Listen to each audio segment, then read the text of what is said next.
everyone. Welcome to the first March edition of YHB TV. Isaac just disappeared for a moment. Now he's back. I'm back. I hope you can hear me okay. That was scary. We thought we lost you, Isaac. We're excited today to talk to you about all things print, dealing with a printer, and also kind of just other vendors in general, but specifically printers. So if you have not ever joined us before, welcome to YHB TV, your handmade business television, a weekly series dedicated to helping you navigate all things #maker life.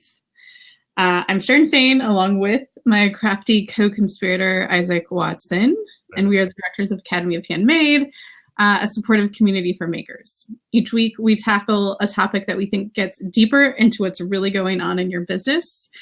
Though this week is a little bit different, it is something that I think people get hung up on a lot when they're working with printers, and you can easily throw some money away on this if you haven't experienced or if you kind of don't know what's going on and have ever worked with a printer before. So we want you to have amazing materials and packaging. So we're excited to talk about that.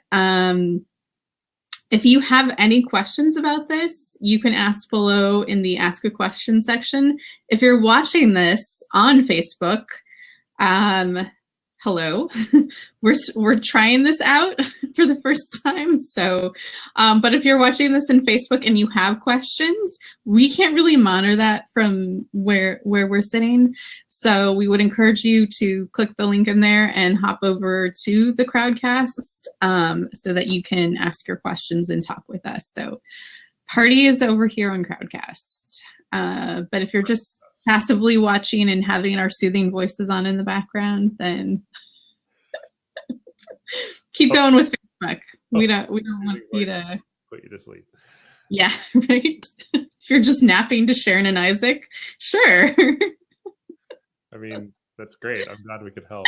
But that's not really our goal. I hope we're not putting anyone to sleep.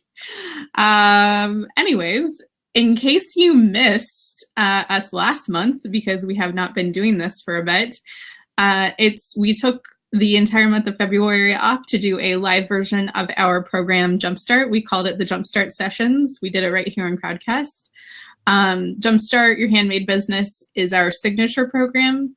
We get into the nitty-gritty of your business. And if you're at a point where you're ready to sort out what's happening in your business, we highly encourage you to check it out. The Jumpstart Sessions is like a mini version of the course. So if you take Jumpstart Sessions and you are like, I want more, I want the awesome spreadsheets, I want all of it, you can buy the full program and we'll credit the Jumpstart Sessions to purchasing that. So anywho, did I cover everything, Isaac? I was just going to encourage anybody who is watching us live to introduce themselves in the chat. Since oh yeah, tell us who you are, where you're from, and what you make, so we get yes. of who we're talking to. We would love to know. Also, slight plug in case you missed it. I was also in Ariane from AO Lydia's Ship Shape Collective yesterday, talking about reasons why you might be stuck in your business. There on the Facebook page, there's a link to it if you want to check it out. Facebook page, not Facebook group, but I guess we could go in and put in the Facebook group as well. Yeah. What? How did that go? I didn't get a chance to watch it. It was good. It was fun. I had never done that presentation before, so there was a couple times where it was like, I mean, not literally, but but yeah, no, it was fun. So did you have good questions? We didn't have any questions. No, I guess that means you covered everything. Really. That does. It was also at 9 a.m. So I feel like that is not peak maker out of bed and into the world time. I guess 9 a.m. West Coast, noon East Coast, you were probably up and about, but I feel like people on the West Coast are still just sorting out life, still getting coffee kicking in. Yeah, for sure. All right. Well, let's dive into our topic today. So, like we said, we're going to be talking about building a good relationship with a printer and how that can specifically benefit your packaging. But also, there are lots of ways that you can work with outside vendors, production vendors, printers, 3D printers, laser cutters, all kinds of things like that to benefit your business. And as Sharon said, we both have a lot of experience in this regard. I am a former print project manager. I have a graphic design background, and so printing physical objects are near and dear to my heart. And Sharon's got a ton of experience as well in her work in marketing and PR. So we were kind of batting around this idea. We're like, wait a second, we have a lot to share on this. So let's get into it. So I think first of all, if we can start out by just talking a little bit about the value of having a solid relationship with a printer. A lot of makers, especially if they're starting out, may not realize how important this can be and how important it is to maintain a really strong network of people that you work with as your business grows. So if you're trying, whether you're making stationery or you are redeveloping your packaging for your products or whatever that is, you really want to be able to find somebody who can be an ally to you and can help you look out for your best interests as a business. Because especially when we're talking about printers, printing relationships are a long game. A printer wants to bring on a client for a longer period of time. It's not just a quick one-off, make a buck. We find that people who develop these really close-knit relationships with their vendors tend to be able to do some really cool stuff. They can think outside the box, stuff like that. I was going to give one example from my old job. So I was working at an art college and museum, and the museum, about every other year, they would produce some sort of publication, an exhibition catalog, or kind of an art book thing. And we worked, I was there for 4 years, and we worked really closely with one particular printer who, in the process of working with us, realized that when it comes to showing artwork on a page, on a printed page in a book form, color is everything. And so we actually got into the habit of spending, when it was press time, to do press checks. Like normally when you do a press check at a printer, it's like a quick thing, or they courier something over and you approve it and then they do the thing. This was like, let's spend all day at the printer and look at each sheet and make sure that the color's right. And if it doesn't, we're going to nurse it, and we're going to tweak that color, and we're going to run it again, and we're going to troubleshoot this, that, and the other. And so we developed this habit of working so closely with this printer in a way that I never have with any other project that I've worked on. But that was part of the joy of the relationship that we built, is that they knew that the museum valued having a really high quality printing, really great color, and that we had certain needs that we needed to meet, and they were able to meet us there and facilitate that process so that we could end up with an amazing result. I would say too that I think in this age of digital printing and just sort of being able to upload a PDF somewhere and like having it printed, I think that's great, right? Like the fact that we have that ability to make postcards and business cards and all of that, like at our fingertips, and have digital printing look really good now is awesome. But there is just something different when you actually work with a printer, because you have more than just, I would say, like stock needs or whatever. When you work with a printer, you can customize and ask for a lot more. And that is a lot of why it costs more. There's just a different process. You're usually not doing a digital run like that, or you're doing special finishing, things like that.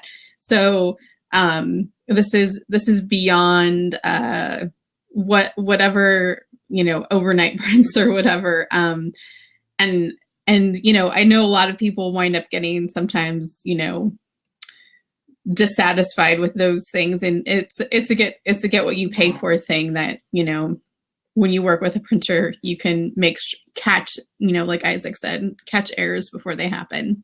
Mm-hmm. I think the other thing that is really helpful in developing a relationship with a printer like this is a lot of these printers are family-owned small businesses. Especially if you're working with somebody local, you're supporting another small business. You're supporting the economy that you are part of, and there's something really, for me, emotionally satisfying to know that I am working with somebody who is running a business just like I am. And I was remembering an interview on the podcast that I did with Jen Crow a couple months ago, and she was talking about working with a local business who does casting for her jewelry pieces, and talking about how she has, as her relationship has developed with that vendor. Originally it was just kind of one-off stuff, and now she's working with them more regularly. She's seen their business grow, and she's been able to be a real part of that growth of that business, and that helps tighten that relationship and make it much more of a community feel than just a straight business transaction. Totally. Okay, let's get into it then. I feel like we might go a little long today because Isaac and I have a lot to say about this stuff. But first thing is, let us talk about the bidding process and getting bids and what that looks like. First of all, you should have a bidding process, which means you shouldn't just find one vendor and go with them. You should have like about 3 vendors usually is a good number to sort of round out. I mean, this goes with anything, not just printing. Anytime you're going to sort of pay for a certain kind of service that you have kind of customizable needs, I guess, whether that be design or printing, or I can't think of other things. What are they called? Anyways, any sort of outside vendor needs, you should usually have some sort of like about 3 bids of comparable businesses. And that's just so that you can get to know all of those businesses and understand what they offer, working styles, things like that. And when you're doing these bids, hey Keisha, one of the things that you should really consider is that for most printers that you're going to be working with is that volume pricing can really play a big deal with this stuff. And that for stuff that isn't digital in particular, when you do really smaller runs, you might as well just have a lot more, buy a lot more if you can, because you get such a great discount. And I will give you the example of when I was working in a marketing department, and we ordered 3,500 brochures of something. I accidentally added a 0 to the end of that. And yeah, so it was 35,000 that I actually ordered instead of 3,500. And the price was only like, it wasn't that much more. It was like maybe like $100 more or something, where like, well, it sounded like this crazy number that I that I added to, on a several $100 project, adding $100 really wasn't that hard. So all that to say is, you want to look at volume pricing. You want to try to order as much as you can when you go to the printer to get that pricing. And when you're asking for bids of people, you usually want to also give them 3 quantities as well, to see where they sort of break down in their pricing. Because some vendors might be really good for the low end, and some might be better for the high end of the volume. So That is just one suggestion I would give there. Yeah, I think running off of that, so I think it's important to think about not just how much you need, how many you need of something, but how many you could use of something. And use that to like your bare minimum quantity that you need, how many you could use at maybe the top end, and then something in the middle to get a sense for how the cost is spread out. The other thing I was going to say about getting at least 3 bids, there are 2 benefits to that. One is you may see something described in one bid that makes a light bulb go off about either a process or finishing options or something like that maybe the other bids didn't include. So that can inform your process and make sure that you know what you are getting when you agree to a bid. The other thing is that not all printers are equal, and I'm not talking just in quality or how they run their business, but even the equipment that they have. Printing presses in particular come in all different sizes, shapes, methods, things like that. So somebody may say, oh yeah, we do offset printing. Offset printing is a type of process, but how big is their parent sheet? What is the size of the piece of the enormous piece of paper that goes through it? That affects how many you can get on a sheet of the card or the packaging that you're doing, which ultimately affects how much stock you need, how much excess there is, things like that. So what you may find as you go through a bid process is that a printer with a 22 by 28 parent sheet, and I'm using a lot of jargon that a lot of people may not understand, but they may use a larger sheet, which means you can squeeze more volume for your price because a sheet going through the press is a sheet, versus somebody who uses a smaller sheet that can't get as many in there. So those are all good things to keep in mind.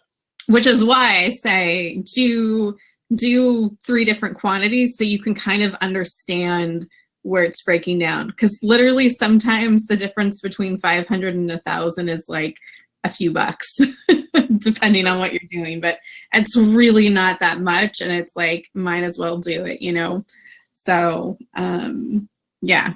And especially if you're going to do something that involves a die and die cutting, the biggest deal with the die cutting process is getting the die. So everything that's on the lower end is always going to cost way more money than things you do at a higher volume too. Exactly. And your initial die fee, the other thing, this is a total, might be digressing here, but sometimes you get to keep the die, or the printer will store the die for you. Sometimes it gets sent back to the die maker to be recycled. Yeah. You need to ask about that. Yeah. Just knowing all that up front is helpful. Yeah. But it affects your price in the long run. Yeah. The other thing that we adamantly recommend: get samples. Any printer who takes pride in their work is going to have a shelf or sometimes even a room. I've seen an entire storeroom full of samples of past projects they've done. Printers always overrun in their quantity. That's just part of the quality control process. They always overrun. And so when a printer is particularly proud of a project, they will keep that overrun and use it as samples for future clients. Get samples. You will be amazed at the kinds of ideas that you can get from work that printer has produced. And what's great about that process is that it allows you to start talking to the rep you're working with at the printer, the salesperson, about capabilities, but it also shows you what they're able to do with what they have to work with, which is great. Totally. Yeah. And that the samples itself can inspire you and be like, oh, didn't realize this. While we're talking about the bidding process, one of the things you hear often in design and printing is cheaper, faster, better, pick 2. So you can have it be amazing quality and fast. It will not be cheap. You can have it really fast and cheap. It will not be great quality. You get 2. You can have it in cheap and good quality. You will probably be waiting for time on that press at some point. You cannot ask for a rush, So that's sort of what's to consider in your own matrix of your needs for your project. And one of the great things about, or one of the things you should really think about in a process like that is backing up your timeline as much as possible, figuring out when you want something by. This was basically my life when I was in marketing, is figuring out what the timelines are when we need materials to drop, and then figuring out, okay, how long is it going to be at the printer for, the back and forth of doing the press check or proofing process. What if there's, a mistake, the whole process of the design and proofing process, right? Like, and working with that. So, I think sometimes, again, we get spoiled by the digital printer, just throw a PDF up online and boom, this is happening, this is delivered to me in a day or two. When you're in like a much more print project, a bigger print project like that, where it's more than just, standardize, pick from this menu stuff, you got to really plan for that. And so just because you're like, I want this printed, I need new packaging in June. I mean, if you start working on that now with a designer and getting it to a printer, it's probably going to take you until June if you start right now. So, sure. Working backwards on that is a big deal. I think there are a couple of things that can influence the cheaper, faster, better balance. Speaking of packaging, one of the biggest things that a lot of people don't think about is that when you're dealing with any kind of custom packaging, there's a prototyping process. So you either need to be working with a designer who's well-versed in packaging, who can do some of that prototyping, or you need to find a printer who has an in-house CAD designer who knows how packages are constructed, how to do that, and can help you work on that prototyping process. That's a long process. That is not something that can be done overnight. So if you're considering any kind of custom packaging, working with some sort of prototyping CAD designer type of person is going to be that critical groundwork to make sure you end up with a good product.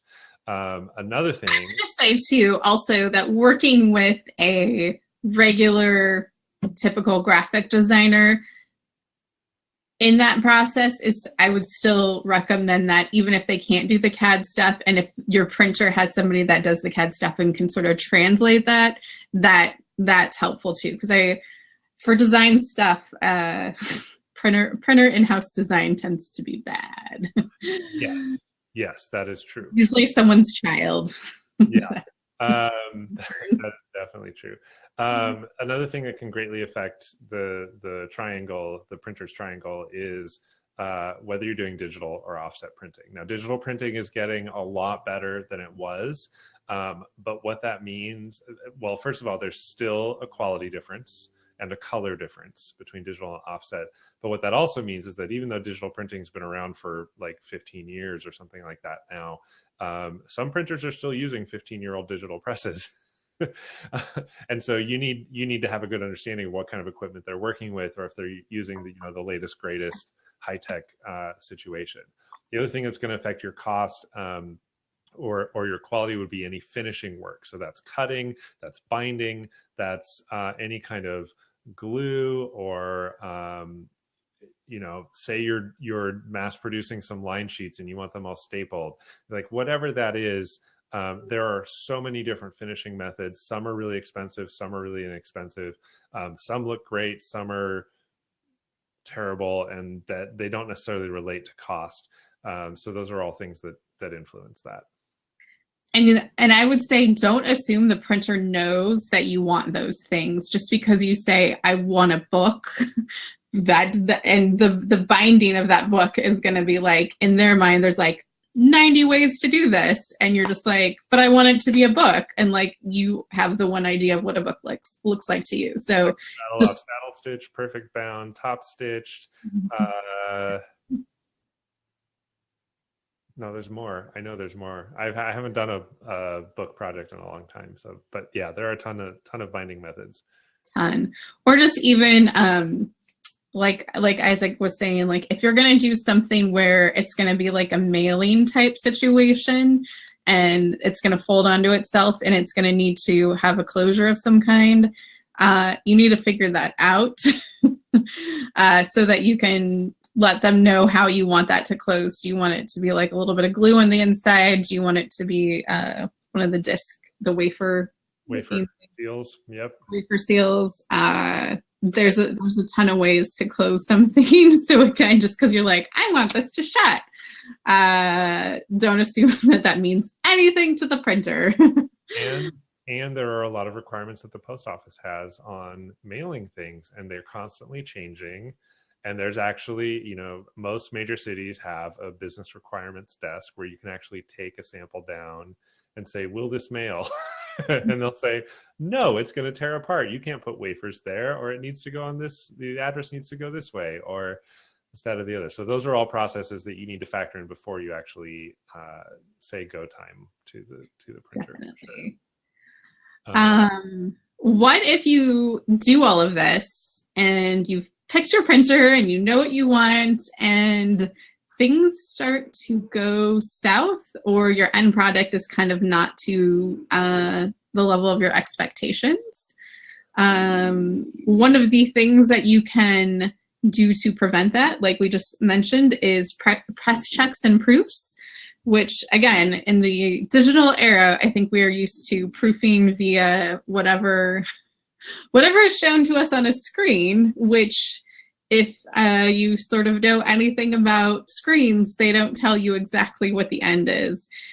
So if you have a very specific yellow that you want, you know, things like that, doing the screen is not that great. What you want is for them to actually give you a proof, or like Isaac said, if it's something that, especially if it's not a digital run and you want to go down there and do a press check and see what, you know, it's looking like, so you can be like, okay, let's tweak things. That's also huge. Yeah, for sure. If you have a good designer that you're working with, I would say that if you're working with somebody that, you know, is a designer that's worth their salt in any way and has done the kinds of projects that you're looking for, most of them will kind of do this for you, or go with you on the process. For the most part, you know, when I've worked with designers, I have just trusted their eye on that and have, you know, said, if I'm going to proof something, I'm going to just proof it for errors that might have been missed at the end for some reason. But you kind of don't usually want to be doing like spelling issues and errors at the end with your proofs. That should have already happened earlier in your proofs, not the printer proofs. Sure. Yeah, press checks and the proofing process are like those are the biggest ways to make sure that things are going to turn out the way you expect. And you know, we tend to not want to be a super clingy client. But there are certain cases where it's important to be really communicative with your contact at the printer and making sure you understand what you're going to get and what their process is. And there comes a point, you know, there's a particular printer that I've worked with here in Portland for like 6 or 7 years now, maybe more than that, that I have come to know their process and their equipment well enough that there are certain things that I completely trust them on. You know, like I know that their digital press, it's the same one they've been using for, you know, X amount of time. I know the quality, I know how the color is going to turn out. I don't need to see proofs on those, right? I can handle a PDF. I did a booklet a couple of years ago where we were doing a opaque white ink on the cover. And that was something we press checked because we wanted to make sure it was on a gray stock. And we wanted to make sure that it was opaque enough. So do we need to do 2 passes on the white? Well, it turns out we had to do 3 in order to get it, you know, the way we wanted. So, you know, that's definitely a conversation point with your printer and a process to be involved in. A couple other things that usually tend to go wrong is if you don't know You don't know whether they're going to deliver it to you or how that delivery is going to arrive. If you're ordering a large quantity, it might come on a pallet. Or if they expect you to pick it up, or if they're going to charge you extra for shipping. Paper's heavy, so that tends to be expensive. That kind of stuff can affect the final delivery of things.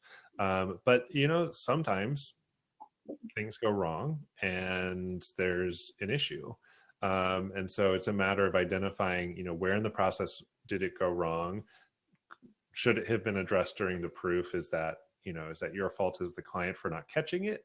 Or is it their fault because it's actually, like the printing is not to spec based on the quote that you have? That's the point where you have to go back to them and say, okay, this was a mistake on your end, and they're going to have to do a rerun. But hopefully you've built in enough buffer into your timeline so that you can accommodate that. And on that note, I would say get everything in writing. And by that, I don't mean that necessarily, obviously, like there's usually some sort of like estimate that says how pricing works and payment and all of that once after you sort of do all of that. But I would say anything along the process of proofing and design and all of that stuff, the back and forth of that there should always be any phone call you've had, any meeting that you've had in person or whatever, send an email just reiterating what happened, because it's CYA and you definitely, there are people that are great at selling you. There are people that all they do is they're just the sales reps for these printers, and they're great and they're fun to work with, and they usually have like very people personalities, but there will be somebody there who sometimes you will get handed off to that is actually like, the press manager or something that is not in on the loop, is, can be surly or gruff or whatever, and does not want to, does not want to play the same game that you were having before. So just make sure that everything has an email attached to it, CC everybody involved, so that it's just clear that what's going on and what's happening and what the expectations are. So yeah. Can I tell a story about that I just remembered? Yeah. So when I was working at the museum, the biggest publication that we worked on to date, it was almost 200 pages. Big book, gorgeous book. It was all focused on this woman's ceramics who is no longer living, but we're mounting this massive exhibition of her work, and there was an opening reception for the exhibition. And the whole plan was to have the books done in time for this opening reception. Well, because this was the biggest publication we worked on, and because of some there were some circumstances that were extenuating that basically put us behind schedule. We got down to crunch time and we thought we had it off to press in time. And the printer rep came back and said, "I'm really sorry, our press broke down. It's being repaired. We need parts. We're not going to have it ready in time." Press breaks happen, you guys. Oh, press breaks happen. Like, happen. There are so many moving parts in a press that you guys don't even know. It happens all the time. It happens all the time. So, so we were in this weird situation where we were already delayed beyond what my rep's comfortable deadline was to deliver, like knowing what she knew about how often presses break down and things like that, and building in a buffer. So it was partially our fault. But at the same time, she really wanted to make sure that we had a lot riding on this opening reception. All the board members were going to be here. The woman's family were going to be there. And we really wanted to showcase this publication to honor her life and her legacy. So I was just like, okay, Carrie was the rep's name. I was like, Carrie, what can we do? Like, I need to have something to show. I can't go to this reception empty-handed. And she said, okay, what if we did this? What if we produced a digital version, just easy spiral bound. We did like 5 copies. I could run them on the digital press right now.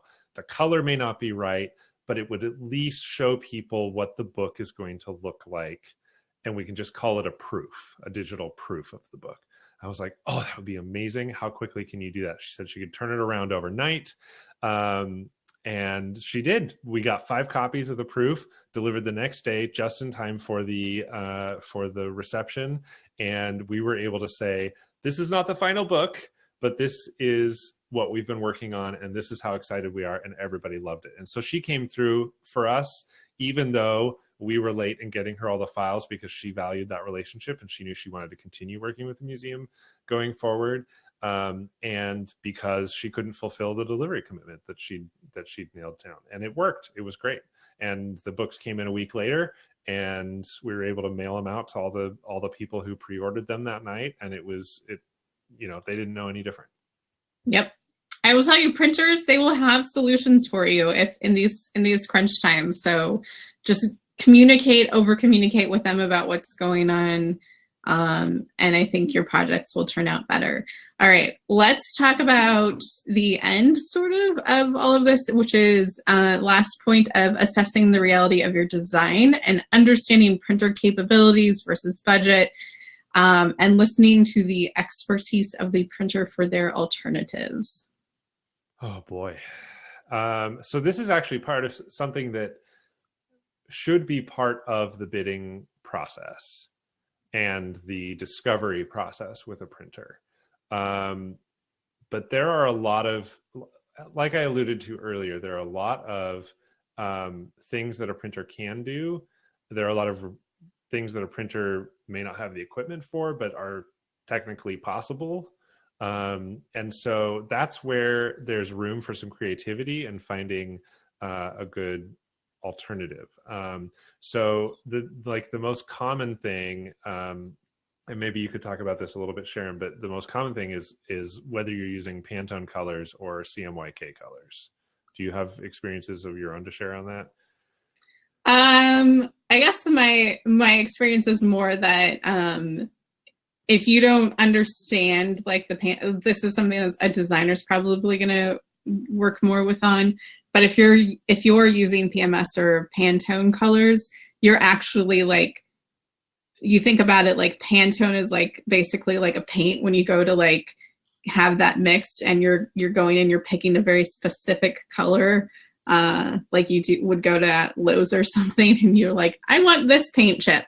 It's basically the same thing with Pantone, right? Like they're having to specially mix all of these colors to create that. And so when you're doing that, if you're only having one color mixed for this or 2 colors mixed for it, then it usually doesn't, that you can sort of like get price breaks on that because of the different colors. And that once you start getting a lot more colors added in that system, then it sort of becomes a lot more money. Mm-hmm. But if you're doing the CMYK process, basically digital, it's just, it's a bunch of little dots coming together to make the colors happen. Yeah, but there isn't quite so much of a range of color that's possible with that process. Yes, exactly. PMS, you can specify, this is the color that I want.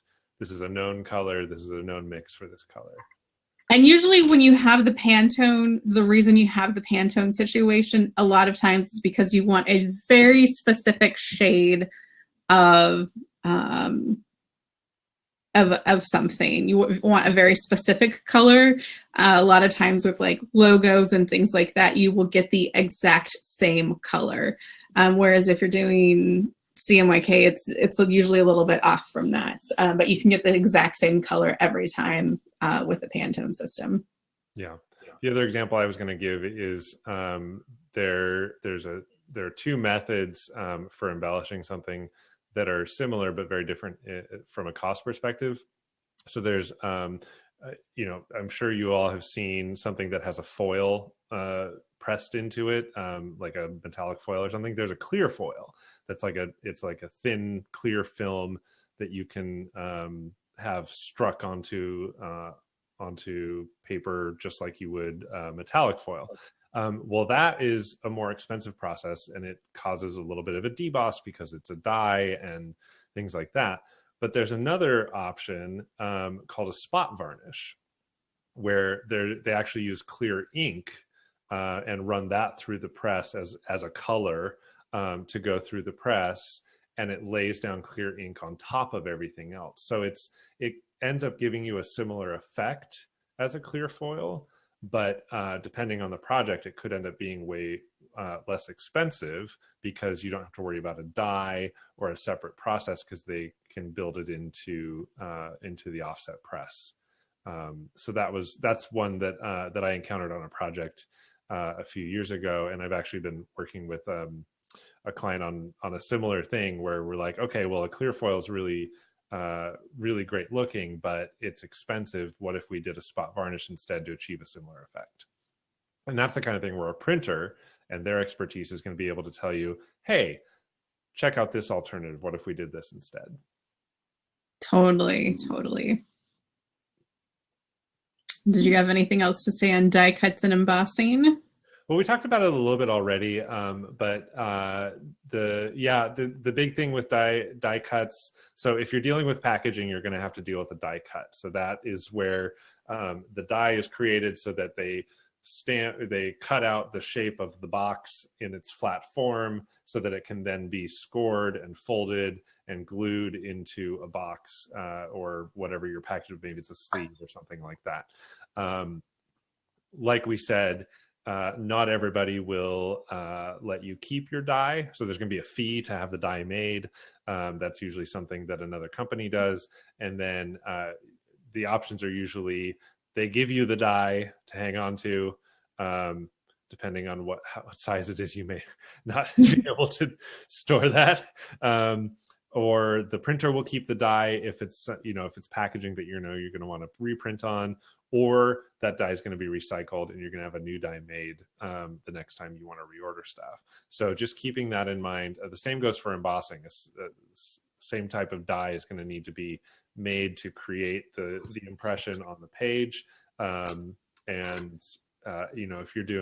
anybody's done custom wedding invitations where they wanted to do, an embossed that, that embossing fee is pretty hefty because of that die that needs to be made. But when you're dealing with a larger quantity, having a die made, if it's $150 fee and you've got a $800 order, that's not going to be nearly as influential on your overall cost as if you're doing a run of 100. Yes. All right, you guys. Are there any questions about printing, the printing process, working with vendors in general, et cetera, et cetera? I think while we wait for any of those, I just wanted to recap a couple of the things that we talked about. So it is really important to develop good relationships with a printer. There are a lot of really good online services these days. A lot of people rave about moo.com. I've used them for my business cards. I've used them for all kinds of stuff. And they're great, but they have a limited menu of options. You have to work within their constraints. Overnight prints is cheap and fast. The quality is not that great. Yeah, if you look at a Vistaprint or an overnight print business card or something versus a Moo one, and you look at those, you can usually really tell the Moo one. It's the premium paper. It's just obviously like a nicer printing process in general. So, but sometimes you only just need, if you're just sending postcards to potential wholesalers and you just want to get them out and get on their radar, starting with the digital there's nothing wrong with that. But if you want to get to a point where you feel like you really need to stand out, or you're like extra courting certain stores, then maybe you go big on that stuff. Yeah, I think if you are okay with your brand experience relying on just what you have control over from a design perspective, then, or if it's a low stakes piece like a postcard or something like that, then, you know, doing an online option is usually great.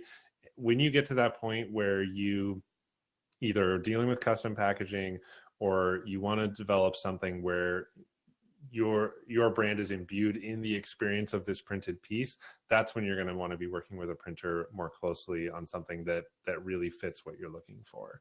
And so that solid relationship is really important. We talked a little bit about bidding and what to look for in the bidding process.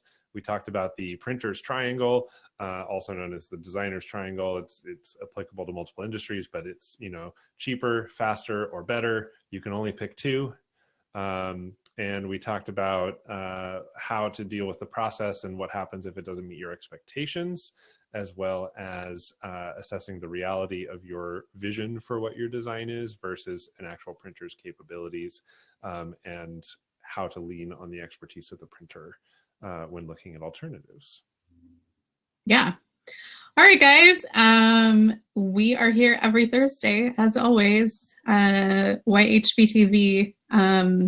What are we talking about? I always forget the notes on what we're talking about. 5 tips for awesome line sheets. Ooh, 5 tips for awesome line sheets. That is next week, you guys. So we will see you then. If you're just joining us at the end, the replay will be available in a few moments. So have a great rest of your day, guys. What? I was going to say, if you watch us on Facebook, hit us up on Crowdcast next time. Yeah. Bye, guys. Bye.